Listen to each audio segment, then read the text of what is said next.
everyone, and welcome to the Boomer Briefing podcast, where we help you solve a critical business issue in 20 minutes or less. I am your host today. I'm Amanda Wilkie, a consultant here at Boomer Consulting, and with me today is Lisa Dunnigan. Hi, Lisa, and thank you so much for being here and being on this episode of the podcast with me. Hi, Amanda. Thanks for having me. I'm happy to be here. I'm excited. I know, Lisa, you and I have had quite a few conversations on this topic, but for our audience's sake, Lisa is the CIO and a principal at Olson Thielen and Company. Yep. And today we are going to be discussing the CIO's perspective on building buy-in. So, Lisa, I know, again, this and many other topics, we cover these as CIOs and as we're, talking to other CIOs, like in the CIO circle. But I know many times we have to actually define what it is we're actually talking about. So let's start with that. When we are discussing the words buy-in, what do you mean, from a CIO perspective, what is buy-in and what does buy-in really look like to you? Well, I think I can explain it from two perspectives. I think when I think buy-in, one of the things I think about is trust. If they buy into technology and you're the leader of the technology initiative, it really helps that they have trust in your leadership. And that looks like when you are going to them with ideas and projects and initiatives, that they trust that you understand what it is that you're talking about, right? But the other side of it, I think, is buy-in to me just means that they embrace technology, from a firm standpoint, that they look at it as critical, in achieving the goals and the initiatives for the firm, that they include it as part of their strategy when they're doing long-term planning, that they have a commitment to technology in terms of providing resources and people and all of those things. Gotcha. So what I'm hearing is, there's different kinds of buy-in. The firm, the organization really has to be bought into the importance of technology and technology really as a strategic asset. But then they also have to be bought into, you as the IT leader, they have to be bought into the team as an IT team and really trust. That's where the trust comes in, that that you're really moving them forward. Exactly. So tell me, what's the importance? Why is it so important as a CIO? Why is it important to be able to build that buy-in? And what happens when you have it versus when you don't? Sure. Well, I think the buy-in is really going to be critical to the success of any of your technology initiatives. You don't want to be fighting against them, when you're trying to bring new technologies into the firm. It's going to help long-term with the change management that has to take place when you're putting these new technologies into place. Again, I mentioned the resources, right? If you have buy-in, you're not going to be fighting tooth and nail to get the resources that you need. And resources isn't just money, but it's people. The people resources, which in a CPA firm, people are money, right? And their time is valuable. But also just, leading from the top and supporting the initiative. Because if that doesn't happen, that goes back to the change management piece of it. If you're not getting support from leadership, it's going to be harder to get buy-in from anyone else in the firm. So, and as a CIO, my job is easier too when I have that buy-in, right? I'm not fighting against the tide. I'm really getting support from the leadership. Versus I guess when you don't have buy-in, I think there's frustration. There's people that in the firm that really don't understand what it is that we're trying to achieve. When there's that isn't communicated properly from leadership. And again, that's where the buy-in comes into play, is they're supporting you by communicating the importance of what we're doing to the rest of the firm. And so there's not that frustration or lack of understanding about what it is that we're trying to do and why we're trying to do it. Yeah. And, we talk to firms quite often that sometimes they'll say, oh, well, yeah, we really support technology. We invest in technology. But what they mean by that is they're investing the capital, they're investing dollars. But, you said it's also important to invest time because, in a CPA firm, really, the old adage, time is money, but that is really our inventory. That's our resource is the time. So we see firms that they're investing dollars, but they're not investing the time. They're not incentivizing the staff. They're not, like you said, from the top down, they're not asking and really promoting some of these technology initiatives. So to them, they think they're bought in because they're actually investing dollars, but you don't really see that buy-in because they're not very supportive. And like you mentioned, they don't understand why we're doing the things that we're doing and why it's important to the firm. Right. So what would you say are some tips out there? Like, what can a CIO do to really help build buy-in in the organization? I think that, I look at my job when it comes to technology because, I understand technology, right? That's not their job to understand the technology. So I really look at my job as educating them and letting them know what are the new technologies that are coming and why are they important for us to pay attention to them. So I think education is a big part of it for me. And I think that builds trust too, because if I'm going to them and I'm educating them and letting them know what are other firms that are similar to us doing and how is it benefiting them, they're gonna know that I know what I'm talking about. And then communicating those benefits, you have to speak to them in a language that they're interested in, right? They want to know, how is this going to help us to meet our goals? How is this going to be cost effective for us? How will this save us money or save us time? You need to speak to them in the business language that they want to hear in, and not the technology. Us technology people, we think things are cool. They don't want to hear how it's cool, a cool new technology, right? They want to know how it's going to help them as a business. I also think it's good to involve the leadership as much as you can in the planning process. Have them sit on your technology committee so they hear the discussions about, what are the issues that we're having and how can technology maybe solve some of those issues. So involving them in the, planning through the execution part, and then providing regular updates, for sure. Let them know what they're spending their money on and how is this paying off. What is the end result of this? We talked about this up front. This is what we did, and now here's how it's paying off for us. Yeah. Yeah, I was going to ask what are the roles and responsibilities of firm leadership in building buy-in? And I think you're absolutely right. It has to be a two-way street. And yeah, we can get really excited about some of the new, shiny toys out there.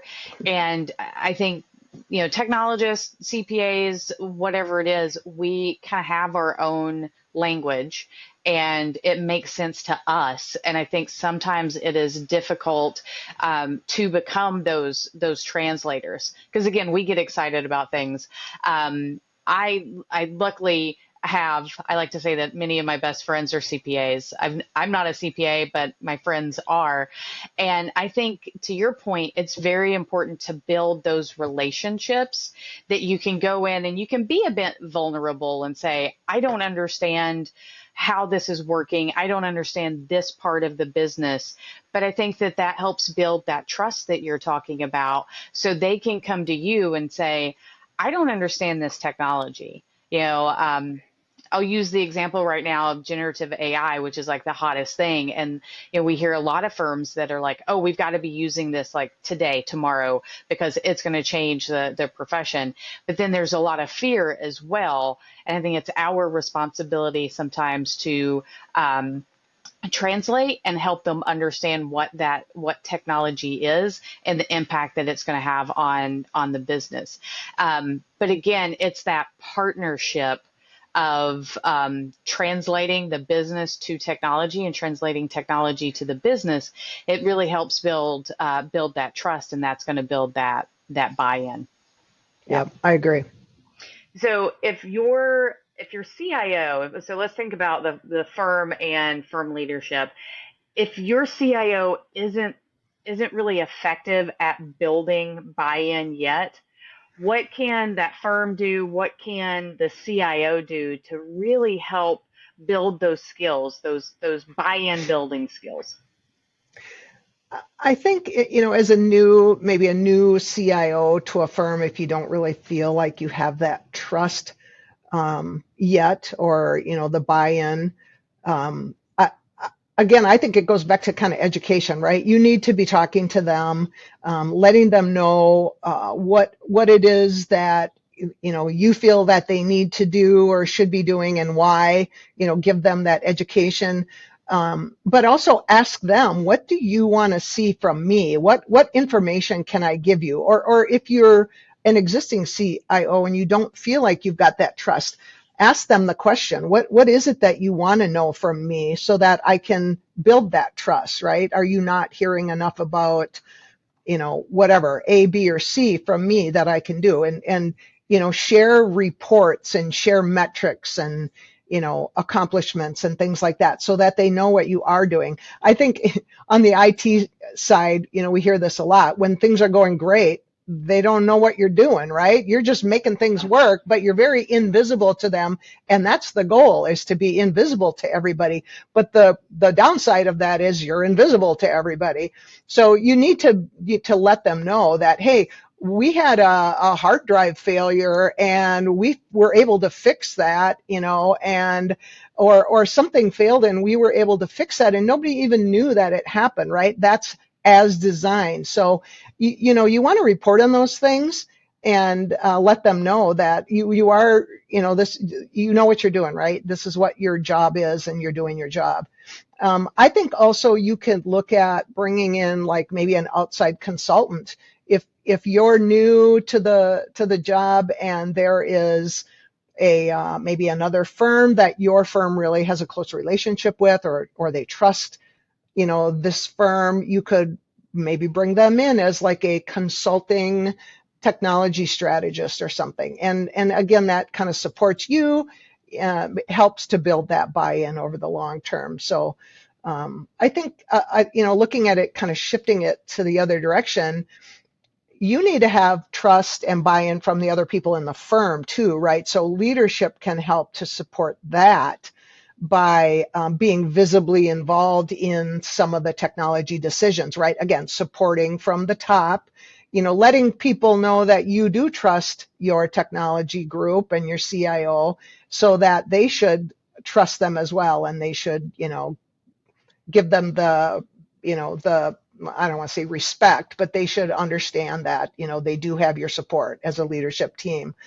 Again, they as a leadership team, they can be communicating the importance of IT, and, why we do this, why we invest in technology, why we're implementing these new software programs, and you have to learn a new program and go to training and all of these things, right? Yeah. Well, Yeah. Lisa, I think this is a great time for a shameless plug for the boomer communities, because you and I met in the Yes. CIO circle, and I was the CIO at the time.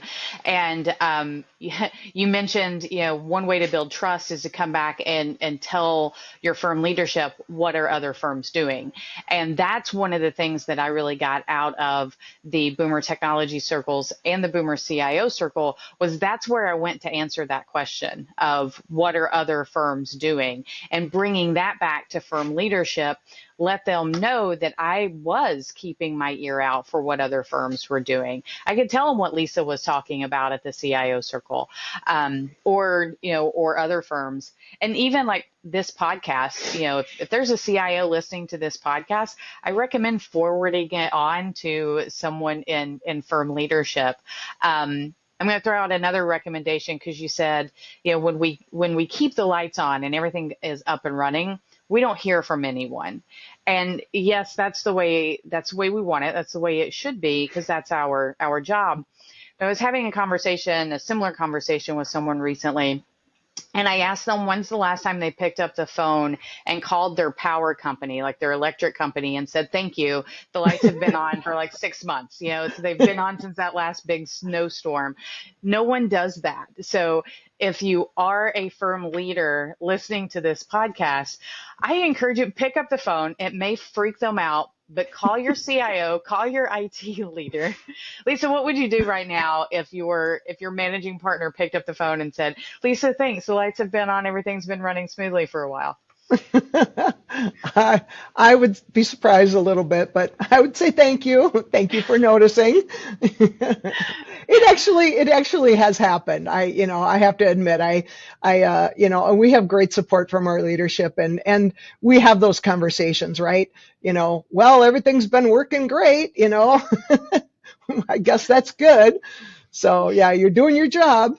But yeah, and I'll give another plug to the boomer circles because I've been here for a long time. I've grown up with the firm and their technology, I like to say, right? So, and I started coming to the boomer technology circle many, many years ago.